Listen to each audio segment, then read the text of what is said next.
Welcome to section 35 on the Falcon Physician Reviews Online Anatomy section. This time we're going to discuss the development of the internal genitalia. They're going to be starting after the craniocaudal folding, and of course they're already determined genetically, but now we need to go through an indifferent gonad stage. In the indifferent stage, the testis and ovary will both be developing from the genital or gonadal ridge. That's started to appear in the medial mesonephros region, and it's covered with mesothelium. By the 6th week, the coelomic mesothelium has proliferated and grows into underlining mesenchyme to form the primary sex cords. The primordial germ cells have migrated from the yolk sac, as we saw in the last segment, and they're going to become the primary sex cords, or migrate into them. In the indifferent gonad, at this stage, the cortex and the medulla exist, but in the female, the medulla is going to regress, and in the male, the cortex will regress.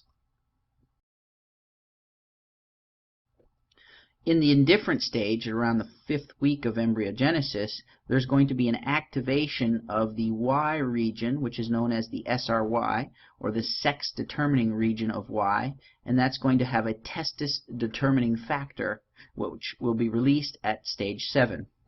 If that testis-determining factor is not there, either through inactivation on the Y that exists, or through the absence of a Y, there's going to be the default pathway, which does not require genomic materials to go, and that's going to start along the female developmental path at around 12 weeks.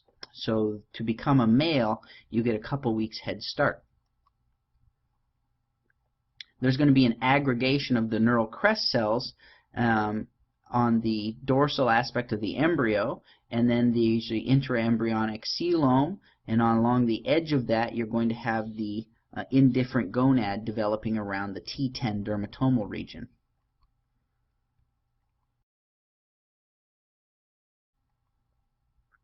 If we look closer at this gonadal ridge, the germ cells have migrated in to make the primary sex cords, and then there's going to be the development of either the cortex or medulla, depending on if it's male or female.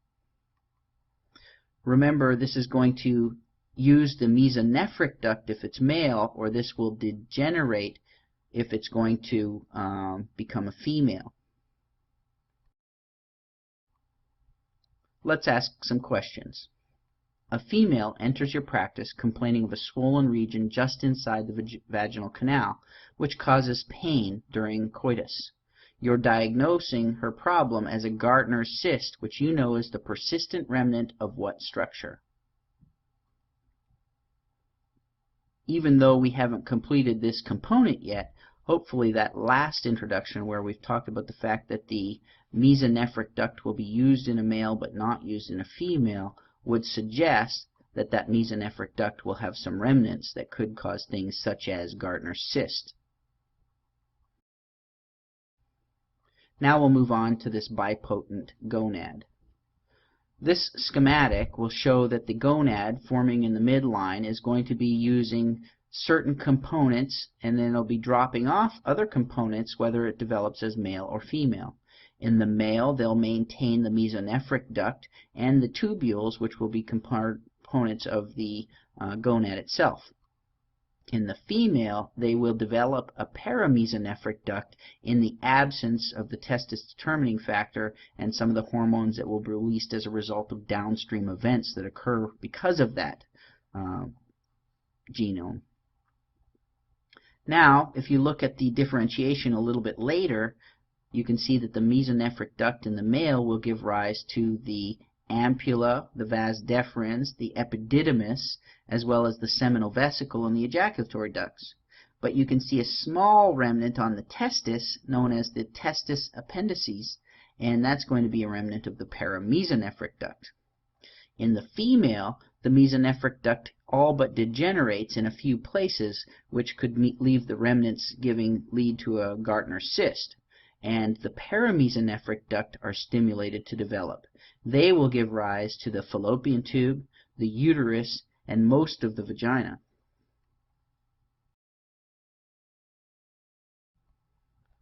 Let's concentrate on the female genital tract. In the presence of ovaries and the ovarian hormones, there's going to be the Mullerian system starting to develop. Mullerian is going to be German, which is similar to the root word mother. And then in the male, there's going to be degeneration of that system, or no formation of it, because it's going to be inhibited, and the Wolffian duct will form. But the Wolffian duct, also known as the mesonephric duct, degenerates in the female. The cranial components of the mesonephric duct will form the fallopian tube. The more caudal portions of the duct should fuse together and form the uterovaginal canal, and that will open up into the urogenital sinus. The paramesonephric ducts will carry them with them a layer of mesenchyme, which is going to stretch across the pelvis and form the broad ligament. So as those paramesonephric ducts move towards the midline, they'll pull that peritoneum with them, forming the broad ligament as it fuses around and together. The uterovaginal canal is going to form the lining epithelium of the uterus and the cervix, and the endometrial stroma and myometrium will develop from the surrounding splanchnic mesoderm. Remember, we talked earlier about the splanchnic mesoderm and how it forms the visceral smooth muscle. There's going to be a pair of endodermal outgrowths known as the sinuvaginal bulbs, and those are going to arise from the urogenital sinus as it gets separated off. The uterovaginal canal will then connect to that. That sinuvaginal bulb will unite and form what's called the vaginal plate. And it's that central portion of the plate which should degenerate and form the lumen of the vagina. If the lower portion of that is still in place, it forms a hymen. In some places it will not stay in place and there'll be no hymen. Let's look at what becomes what. We have the urogenital sinus from the primitive urinary tract. We have a mesonephric duct, which is going to essentially degenerate, and we have the paramesonephric duct. The paramesonephric duct will fuse towards its caudal end and form the uterus, and will stay dissociated in its cranial end and form the uterine tubes. Down at the sinuvaginal bulb, there's going to be the portion that degenerates, forming the hymen, and that will open up into the vestibule where the labia minora are starting to form. Now, if there's any remnants that remain from the mesonephric system, it could form either a paraoophoron, which could be cystic near the ovary, or it could have a Gartner's duct, which could be attractive tissue running along the side walls of the uterus. That's something that you may be keyed into, of a cystic or duct-like structure running along the lateral sides of the uterus. Or there may be a cyst at the level of the cervix, just outside of the cervical region, which would impinge upon either the vaginal wall or the cervical wall. Those will be the Gardner's cyst.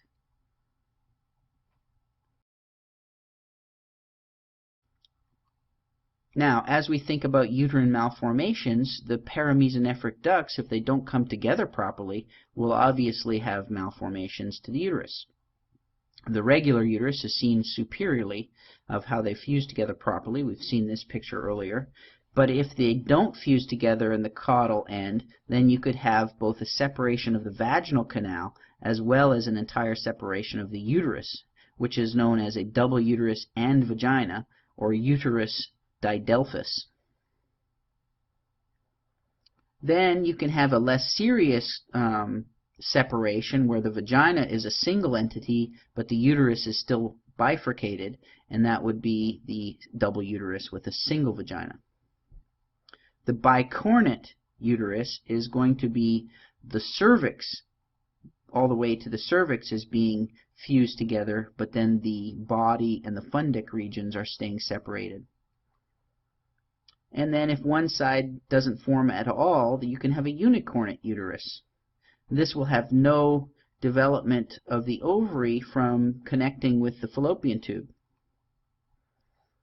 Then you can have a septated uterus, which would be a fusion on the outside, but a loss of the cell death that would take the septum away from those two. So there's a few options. Incomplete fusion of the paramesonephric duct will give rise to those following possibilities, and we've just put them out in words here of what we just talked about in visual form prior. In the male genital tract, there's going to be some development that needs and requires hormonal influences. That means that the Y portion of the Y chromosome is going to be necessary to activate the production of androgens. And to do that, they start producing a special set of cells called the interstitial cells of Leydig. And around the 8th week, they're going to start to influence the production of the Wolffian duct system and take it over. Then there's going to be an MIF, or Mullerian inhibiting factor, sometimes known as anti-Mullerian hormone, because these are going to be secreted by the Sertoli cells from the primordial testis, and that's going to inhibit the production of the paramesonephric duct. MIF is going to cause the degeneration of that duct and therefore stop the progression of that default system to female. The testis, which is going to produce the testosterone from the interstitial cells and the Sertoli cells, will then start to produce testis, whereas the ovaries, the XX, is going to have an absence of testosterone and Mullerian inhibiting factor, and therefore the paramesonephric ducts will start to form. Now, let's talk about pregnancy for a few minutes. Of course, the pelvis and the abdomen could both be involved in pregnancy, and here you can see that miracle of life that is a little tiny foot poking through the abdominal wall. Of course, my wife, who I have 3 children with, loves the opportunity and that feeling of life growing inside of her, and I just think about the inability to pass that through my body. So I've decided that if I ever want the feeling of the miracle of life growing inside of me, I'm simply going to get a tapeworm. Because if you look at some of the effects of pregnancy, it's a little bit scary. The gestational diabetes, which will affect about 1 to 3% of all pregnant women, and usually develops in the 2nd trimester, and will oftentimes go away after the baby's born. The gestational hypertension, which would be high blood pressure, and the positioning of the uterus can have an effect on this, because the uterus, as the baby grows, will start to press against all of those great vessels inside the pelvis. Preeclampsia, which is typically a result of having a small, undersized placenta, and that can drive up blood pressure towards the mid to late pregnancy with the protein in the urine, and the only result of this is that you have to give birth, and that will resolve the preeclampsia, but it can oftentimes be premature birth for the baby. And then if there's chronic hypertension, which already exists prior to the pregnancy, that's going to be exacerbated and needs to be diagnosed before 20 weeks of pregnancy. And here is the magic transforming pumpkin of my wife, and you can see that I've painted on a pumpkin on her pregnant belly only a few hours before she gave birth to one of our little magic pumpkins, the smallest of them right here. It definitely is a miracle, and I feel very blessed that she likes to do it, because I certainly am glad I don't have to do it. Now, when there is a swollen abdomen, it could be the 5 F's that has a result of this, and you need to think about these 5 F's when you see swollen abdomen. Fat, flatulence, feces, fluid, or fetus. All of those could be the reason that there's a swollen abdomen. And, of course, you want to rule it out before you do any imaging, otherwise you'll end up with this kind of thing where you can see a little fetal head looking at you from inside this MRI. Now, an MRI is not going to hurt the fetus but a CT is definitely something you'd want to try to avoid if you have somebody that didn't know they're pregnant. That's a terrible way to try to figure it out. Now, when there is a swollen abdomen, it could be the 5 F's that has a result of this, and you need to think about these 5 F's when you see swollen abdomen. Fat, flatulence, feces, fluid, or fetus. All of those could be the reason that there's a swollen abdomen. And of course you want to rule it out before you do any imaging, otherwise you'll end up with this kind of thing where you can see a little fetal head looking at you from inside this MRI. Now an MRI is not going to hurt the fetus, but a CT is definitely something you'd want to try to avoid if you have somebody that didn't know they're pregnant. That's a terrible way to try to figure it out. Now we'll move on to childbirth and the labor. The actual birthing of the child, which is definitely going to hurt, has 3 basic stages. The first stage is going to happen when there's contractions that are building up gradually to open up the neck of the cervix. And that first stage is going to be consisting of early labor and then active labor as the transitional phase. Once you get into the second phase or stage, it's when you're going to start pushing against the fetus as you try to expel it from the vaginal canal. And then the third stage is going to be the delivery of the placenta itself, or the afterbirth. And in my opinion, they're all pretty terrible, but that's of course just one husband's opinion. What it means clinically is that during these stages, as there begins to be an effacement and a presentation of the fetal head, there's the potential that the reproductive system, the vaginal opening, could tear. And that uncontrolled tear can sometimes rip into the anal orifice, which can contaminate both the fetus as well as the wounds of the mother. Plus, it's much easier to sew up a cut than it is a tear, so the episiotomy is sometimes opted for if the baby is thought to be stretching the vaginal opening too much in order to prevent a tear through. With the male genital tract, you can see some of the remnants that we saw with the female genital tract. Now here there's going to be the mesonephric tubules that are going to be retained, and the efferent ductules will be incorporated into the testis, as you can see in section A. The mesonephric duct will also be retained and becoming the epididymis, the vas deferens, and the ejaculatory duct, as well as the seminal vesicle, which will be a diverticulum off of that. Once you get to the newborn stage, you can see that the mesonephric duct and the urogenital sinus are going to share some commonalities to it, more so than the female, and there's also going to be some potential remnants of the paramesonephric duct, which should be largely inhibited and is not as much of a problem for remnants as it is in the female system. But you can see that there's an inguinal canal.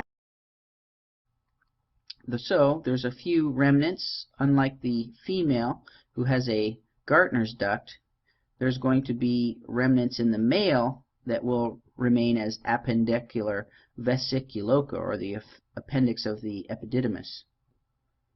There may also be in the female an oophoron or paraoophoron, whereas in the male this will be a paraadidymis. That concludes section 35, where we've discussed the development of the female and male internal genital structures.